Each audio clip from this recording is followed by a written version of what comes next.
Pemirsa, media sosial tengah ramai membahas kehadiran trailer film animasi Merah Putih One for All. Film yang rencananya tayang pada tanggal 14 Agustus banyak mendapat respon dari netizen karena kualitasnya dianggap jauh dari animasi-animasi buatan Indonesia.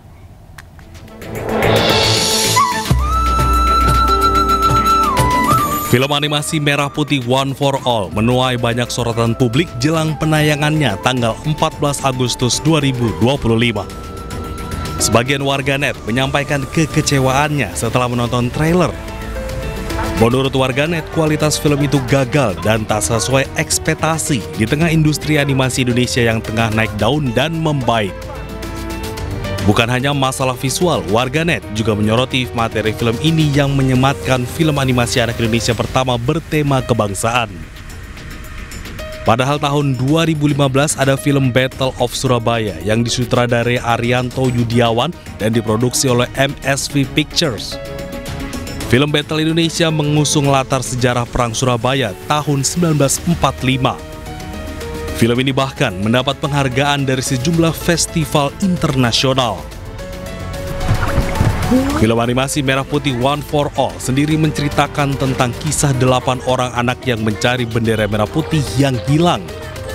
Anak-anak itu kemudian berkelana mencari bendera tersebut hingga menyusuri hutan dan menghadapi banyak rintangan. Film ini ditulis dan disutradarai oleh Endiarto dan Bintang Takari. Diproduksi oleh Perfiki Kreasindo bersama produser Toto Sugriwo. Mengenai kehebohan warganet, produser Toto Sugriwo bicara melalui akun Instagram pribadinya, memberi komentar perihal kritikan yang dilayangkan. Senyumin aja, komentator lebih pandai dari pemain. Banyak yang mengambil manfaat juga kan? Postingan kalian jadi viral, tulisnya.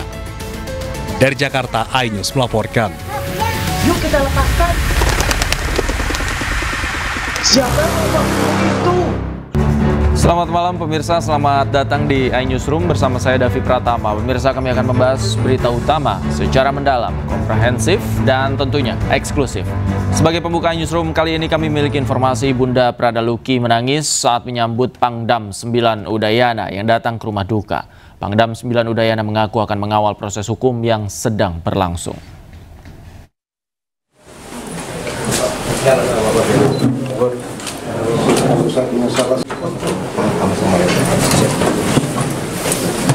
Dengan suara yang bergetar, Sepriana Paulina Mirpe, ibunda almarhum Prada Luki, bersimpu di kaki Pangdam 9 Udayana, Maijen TNI Pik Butyakto.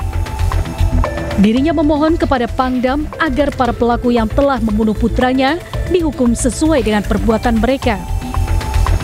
Sepriana mengaku rela jika putranya gugur di medan pertempuran sebagai anggota TNI, namun dirinya sama sekali tidak rela kematiannya akibat dianiaya oleh oknum yang tidak bertanggung jawab. Semuanya yang menjadi tuntutan kami, kita tidak lanjutkan. Bagi keluarga Prada Luki, kehadiran Pangdam 9 membawa setitik harapan bahwa kebenaran akan terungkap dan nama putranya akan bersih dari fitnah. Mana sejauh ini? Terima kasih. Saya saat ini habis melayat mengucapkan bela sungkawa. Saya sebagai Pangdam 9 Udayana, saya kehilangan anggota saya. Menanggapi permintaan Ibu Prada Luki, Pangdam 9 Udayana Maijen TNI Pik Butyakto mengatakan akan mengawal langsung proses hukum yang sedang berlangsung. Dari Kupang, Nusa Tenggara Timur, Eman Suni, iNews melaporkan.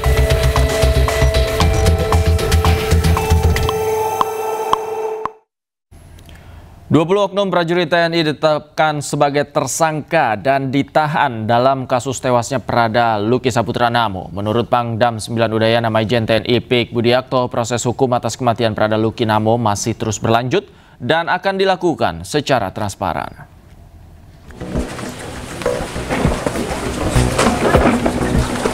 Pangdam 9 Udayana, Maijen TNI Pik Budi Akto bertemu dengan orang tua Prada Luki Cepril Saputra Namo di asrama TNI Kuanino, Kota Kupang, Nusa Tenggara Timur.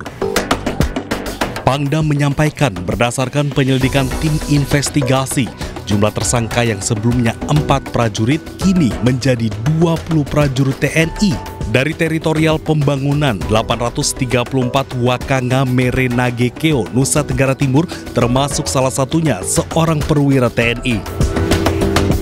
Menurutnya, TNI akan memproses kasus ini secara transparan dan mengedepankan keadilan bagi Prada Luki Cepril Saputra Namo tanpa pandang bulu. Tim investigasi terus melakukan penyelidikan, semua tersangka telah ditahan untuk menjalani pemeriksaan lanjutan. Seluruhnya 20 tersangka yang sudah ditahan dan kemudian akan ditindaklanjuti dengan pemeriksaan selanjutnya.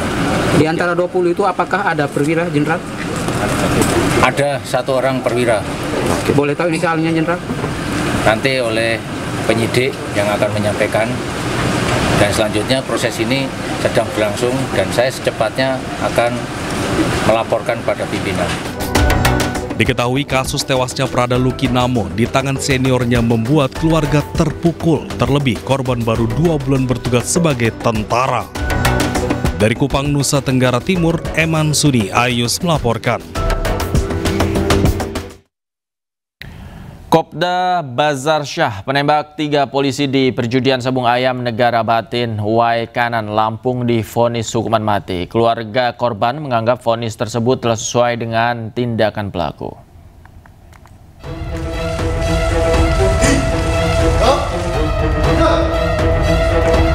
Pengadilan Militer Otmil 104 Palembang menggelar persidangan putusan terdakwa Kopda Bazar Syah dalam kasus penembakan 3 polisi di salah satu tempat sabung ayam di Lampung 17 Maret lalu. Dalam persidangan, terdakwa Kopda Bazar Syah langsung dihadapkan kepada keluarga korban dan pengunjung sidang. Saat pembacaan vonis, terdakwa divonis pidana mati dengan pertimbangan hukum terdakwa terbukti bersalah sebagaimana diatur pasal 338 Undang-Undang Darurat tentang Kepemilikan Senjata Api Ilegal dan dipecat dari Kesatuan TNI. Pemidana terdakwa oleh karena itu dengan pidana pokok, pidana mati. Mendengar vonis mati tersebut, keluarga korban sontak teriak histeris, tangis haru bahagia. Bahwa majelis hakim tidak sependapat dengan auditor militer mengenai dakwaan ke-1 primer, namun membuktikan dakwaan subsidiar, dakwaan ke-1 subsidiar, kemudian dakwaan kedua terbukti, dakwaan ketiga terbukti. Sehingga dalam hal ini majelis hakim mengambil kesimpulan bahwa terdakwa tidak terbukti dalam dakwaan ke-1 primer sehingga harus dibebaskan, kemudian menjerat terdakwa dengan dakwaan ke-1 subsidiar dan dakwaan kedua dan dakwaan ketiga dengan amar putusan memidana terdakwa dengan pidana pokok, pidana mati. Bersyukur lah Pak, bersyukur karena masih ada keadilan Pak. Kita udah mendapat keadilan. Sebelumnya, Kopda Bazar Syah menembak 3 polisi yang melakukan penggerebekan judi sabung ayam di Negara Batin, Kabupaten Waikanan, Lampung 17 Maret lalu. Ketiga polisi tersebut yakni AKP Anumerta Lusianto, Aibda Anumerta Petrus Aprianto, dan Bribtu Anumerta Galip. Dari Palembang, Sumatera Selatan, Guntur iNews melaporkan. Kita ke informasi lain, pemirsa. Pakar telematika Roy Suryo dan 8 orang lainnya meminta penundaan pemeriksaan ke Polda Metro Jaya dalam kasus dugaan fitnah ijazah palsu Joko Widodo. Meski tim penyidik belum menetapkan tersangka, kasus tersebut sudah ditingkatkan ke tahap penyidikan.